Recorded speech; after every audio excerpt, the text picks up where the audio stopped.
کتاب راز حیات، مصنف مولانا وحید الدین۔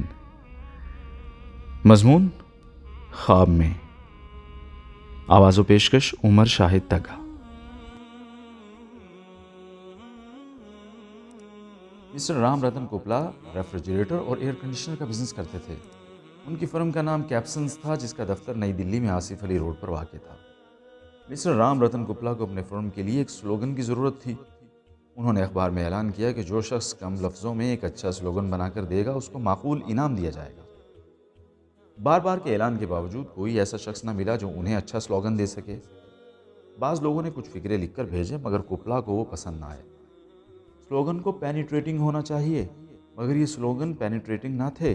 انہوں نے 4 دسمبر 1983 کی ایک ملاقات میں کہا۔ مسٹر کوپلا اسی ادھیڑ بن میں رات دن لگے رہے۔ وہ مسلسل اس کے بارے میں سوچتے رہے۔ ان کا دماغ برابر سلوگن کی تلاش میں لگا ہوا تھا، مگر کامیابی نہیں ہو رہی تھی۔ اسی فکر میں تقریباً 6 سال گزر گئے۔ اس کے بعد ایسا ہوا کہ مسٹر کوپلا نے ایک روز رات کو ایک خواب دیکھا۔ خواب میں انہوں نے دیکھا کہ وہ ایک باغ میں ہیں، نہایت سہانا موسم ہے، طرح طرح کی چڑیاں درختوں پر چہرہ چاہ رہی ہیں۔ یہ منظر دیکھ کر وہ بے حد خوش ہو گئے اور ان کی زبان سے نکلا، ویدر ہو تو ایسا۔ یہ کہتے ہوئے ان کی آنکھ کھل گئی۔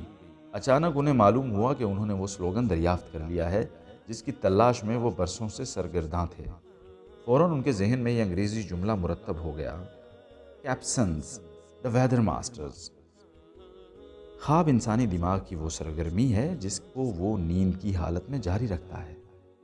اگر آپ اپنے ذہن کو سارا دن کسی شے میں مشغول رکھیں تو رات کے وقت وہی چیز خواب میں آپ کے سامنے آئے گی۔ تاریخ کی بہت سی ایجادات خواب کے ذریعے ظہور میں آئی ہیں۔ اس کی وجہ یہ تھی کہ موجد اپنی ایجاد میں اتنا مشغول ہوا کہ وہ سوتے میں بھی اس کا خواب دیکھنے لگا۔ خواب دراصل کسی چیز میں کامل ذہنی وابستگی کا نتیجہ ہے۔ ایسے آدمی کے عمل کی مدت 12 گھنٹے کی بجائے 24 گھنٹے ہو جاتی ہے۔